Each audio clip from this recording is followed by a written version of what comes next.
Morning class. आज हम बात करेंगे आपके सेकंड चैप्टर के बारे में, जो कि है अक्षांश एवं देशांतर। पृथ्वी पर स्थान ग्लोब या मानचित्र पर रेखाओं के दो समूहों अक्षांश एवं देशांतर द्वारा दर्शाए जाते हैं। ये भूगोल बिंदुओं द्वारा निर्मित काल्पनिक रेखाएं हैं जो वास्तव में पृथ्वी की सतह पर उपस्थित नहीं है। ये क्या है? काल्पनिक रेखाएं दर्शाई गई हैं ताकि हम ये बता सकें कि कौन सा स्थान कहाँ पर मौजूद है। अधिकांश उपलब्ध इतिहास के अनुसार लोग सोचते थे कि पृथ्वी की आकृति प्लेट के समान समतल है। यह समझना सरल है कि लोग ऐसा क्यों सोचते थे। एक स्थान से दूसरे स्थान की यात्रा करते समय आपको पृथ्वी की वक्रीय सतह का आभास नहीं होता। गोलाकार पृथ्वी। पाइथागोरस एक यूनानी दार्शनिक ने 6वीं शताब्दी ईसा पूर्व में बताया था कि पृथ्वी गोल है, किंतु किसी ने भी उनका विश्वास नहीं किया। बाद में भारतीय खगोलशास्त्री आर्यभट्ट और पोलैंड के खगोलशास्त्री कोपरनिकस ने मत दिया कि पृथ्वी गोलाकार है। 16वीं शताब्दी में फर्डिनेंड मैगेलन तथा इल्केनो के नौसंचालन अभियान द्वारा पृथ्वी के गोलाकार होने का प्रायोगिक प्रदर्शन किया गया। पृथ्वी की आकृति एक गोल के समान है, किंतु वास्तविक माप द्वारा सिद्ध हुआ कि पृथ्वी पूर्णतः गोल नहीं है।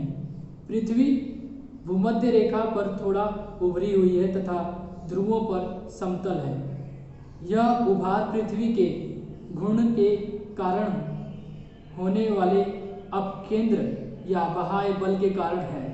इस प्रकार की आकृति समगुरुत्वापृष्ठ जियोड कहलाती है।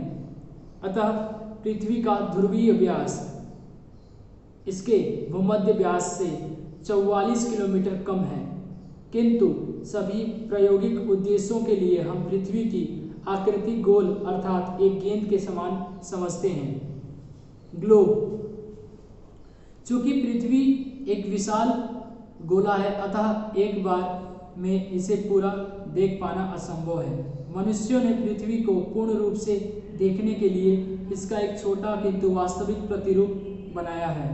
पृथ्वी के इस छोटे प्रतिरूप को ग्लोब कहते हैं। इस प्रकार ग्लोब पृथ्वी का लघु रूप है।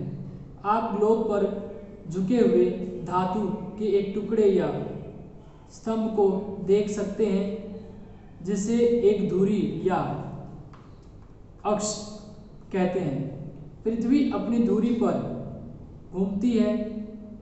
धुरी पृथ्वी पर एक काल्पनिक रेखा है। धुरी के अंतिम बिंदु स्थिर होते हैं तथा इन बिंदुओं का पृथ्वी या ग्लोब पर आरंभिक या निर्देश बिंदुओं के रूप में उपयोग किया जा सकता है। निर्देश बिंदु एक निश्चित स्थान होता है जिसे दिशाओं या स्थानों के बारे में बताया जा सकता है। धुरी के अंतिम सिरों को उत्तरी ध्रुव तथा दक्षिणी ध्रुव कहते हैं।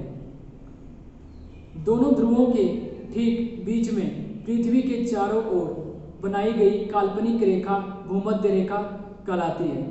यह पृथ्वी को दो समान अर्ध या गोल अर्ध में विभाजित करती है। क्या आप इनका नाम बता सकते हैं? ये उत्तरी ध्रुव की ओर तथा दक्षिणी ध्रुव की ओर गोलार्ध हैं। भूमध्य रेखा तथा उत्तरी एवं दक्षिणी गोलार्ध में इसके समानांतर बने हुए छोटे वृत्तों को अक्षांश की समानांतर रेखा कहते हैं। वे अर्धवृत्त जो उत्तरी ध्रुव तथा दक्षिणी ध्रुव को जोड़ते हैं तथा अक्षांश रेखाओं को समकोण पर काटते भी हैं, देशांतर रेखाएं कहलाती हैं। इनका उपयोग मानचित्र या ग्लोब पर किसी स्थान को ज्ञात करने के लिए किया जाता है। अक्षांश भूमध्य रेखा के उत्तर या दक्षिण में किंतु बिंदु की कोणीय दूरी होती है। अक्षांश रेखाएं पृथ्वी की सतह पर 37 काल्पनिक रेखा होती है। इन्हें समानांतर रेखा भी कहते हैं। भूमध्य रेखा 0 अक्षांश पर है। यह पृथ्वी को उत्तरी तथा दक्षिणी गोलार्ध में विभाजित करती है। भूमध्य रेखा से उत्तर की सभी अक्षांश उत्तरी अक्षांश कहलाती हैं। इसी प्रकार भूमध्य रेखा से दक्षिणी गोलार्ध की सभी अक्षांश दक्षिणी अक्षांश कहलाती हैं। भूमध्य रेखा से किसी भी ध्रुव की कोणीय दूरी 90 डिग्री होती है, अतः दक्षिण ध्रुव को 90 डिग्री दक्षिणी अक्षांश में चिन्हित किया गया है।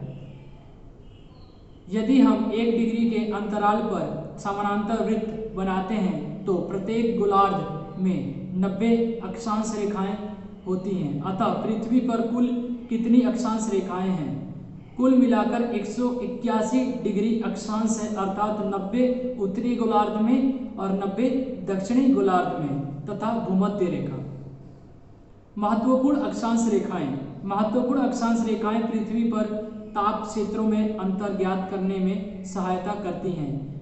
ये इस प्रकार हैं। कर्क रेखा भूमध्य रेखा से 23.5 उत्तर की कोण दूरी पर है। मकर रेखा भूमध्य रेखा से 23.5 दक्षिण की कोणीय दूरी पर है। आर्टिक वृत्त भूमध्य रेखा से 66.5 उत्तर की कोणीय दूरी पर है। अंटार्कटिक वृत्त भूमध्य रेखा से 66.5 दक्षिण की कोणीय दूरी पर है। ये तो सब क्या थे? महत्वपूर्ण अक्षांश रेखाएं थी जो मैंने अभी आपको पढ़ करके बताया। अक्षांश रेखाओं की विशेषताएं निम्नलिखित हैं। 90 डिग्री उत्तर और 90 डिग्री दक्षिण जो कि बिंदु होते हैं के अतिरिक्त शेष सभी अक्षांश रेखाएं पूर्ण वृत्त होती हैं। भूमध्य रेखा सबसे बड़ी अक्षांश रेखा है। जैसे जैसे कोई व्यक्ति भूमध्य रेखा से दूर ध्रुवों की ओर जाता है तो प्रत्येक अक्षांश रेखा की लंबाई घटती जाती है। सभी अक्षांश रेखाएं एक दूसरे से समान दूरी पर स्थित होती हैं। पृथ्वी की सतह पर किन्हीं दो अक्षांश रेखाओं के बीच की दूरी 1 डिग्री के अंतराल पर लगभग 111 किलोमीटर होती है। भूमध्य रेखा एकमात्र बृहद वृत्त है, जबकि अन्य सभी अक्षांश रेखाएं छोटे वृत्त होती हैं। ये तो हमने क्या समझा और क्या पढ़ा? किसके बारे में? महत्वपूर्ण अक्षांश रेखाओं के बारे में। अब हम बात करेंगे किसके? पृथ्वी के जलवायु तथा ताप कटिबंध के बारे में। पृथ्वी पर सभी भाग सूर्य की समान मात्रा में ऊष्मा प्राप्त नहीं करते, अतः उन पर जलवायु भिन्न भिन्न होती है। सूर्य से दूरी के आधार पर पृथ्वी 3 विस्तृत जलवायु क्षेत्रों में विभाजित है। इन्हें ताप कटिबंध भी कहते हैं। उष्ण कटिबंध यह क्षेत्र कर्क रेखा और मकर रेखा के मध्य स्थित है तथा इसे उष्ण क्षेत्र भी कहते हैं। यह पृथ्वी पर सबसे गर्म क्षेत्र है क्योंकि यह वर्ष भर सूर्य की अधिक या कम सीधी किरणें प्राप्त करता है। अमेज़न बेसिन उष्ण कटिबंध में स्थित है। भारत का आधा दक्षिणी भाग भी इसी ताप कटिबंध में स्थित है। शीतोष्ण कटिबंध पृथ्वी पर 2 शीतोष्ण कटिबंध हैं। उत्तरी शीतोष्ण कटिबंध कर्क रेखा और आर्कटिक वृत्त के मध्य स्थित है, जबकि दक्षिणी शीतोष्ण कटिबंध मकर रेखा और अंटार्कटिक वृत्त के मध्य स्थित है। शीतोष्ण कटिबंधों पर सूर्य की किरणें तिरछी पड़ती हैं, अतः ये न अधिक गर्म और न अधिक ठंडे होते हैं। भारत का आधा उत्तरी भाग शीतोष्ण कटिबंध में स्थित है। भारत का आधा उत्तरी भाग शीतोष्ण कटिबंध में स्थित है। शीतोष्ण कटिबंध के बारे में अब समझेंगे। शीत का अर्थ है ठंडा। शीतोष्ण कटिबंधों के समान शीत कटिबंध भी 2 हैं। उत्तरी गोलार्ध में यह आर्कटिक वृत्त यानी 66.5 उत्तर की तरफ तथा उत्तरी ध्रुव 90 डिग्री उत्तर के मध्य स्थित है। दक्षिणी गोलार्ध में यह अंटार्कटिक वृत्त 66.5 दक्षिण तथा दक्षिणी ध्रुव 90 डिग्री दक्षिण के मध्य स्थित है। इन दोनों शीत कटिबंधों में आने वाले स्थान सूर्य की किरणों के अत्यधिक तिरछी होने के कारण वर्ष भर अत्यधिक ठंडे रहते हैं, जो बहुत ही कठिनाई से इन स्थानों पर पहुंचती हैं। मतलब क्या है कि यहाँ पर सूर्य की जो किरणें हैं वो बहुत कम है। देशांतर के बारे में समझ लें एक बार। क्षैतिज निर्देशांक अर्थात देशांतर उत्तरी दक्षिणी स्थानों को दर्शाती हैं। पृथ्वी की सतह पर किसी स्थान की स्थिति ज्ञात करने के लिए हमें लंबवत निर्देशांकों या स्थान की पूर्वी पश्चिमी सीमा की भी आवश्यकता होती है। ये लंबवत निर्देशांक उत्तरी ध्रुव से दक्षिणी ध्रुव की ओर जाने वाली काल्पनिक अर्धवृत्तीय रेखाएं देशांतर रेखाएं कहलाती हैं। आज के लिए आपका बस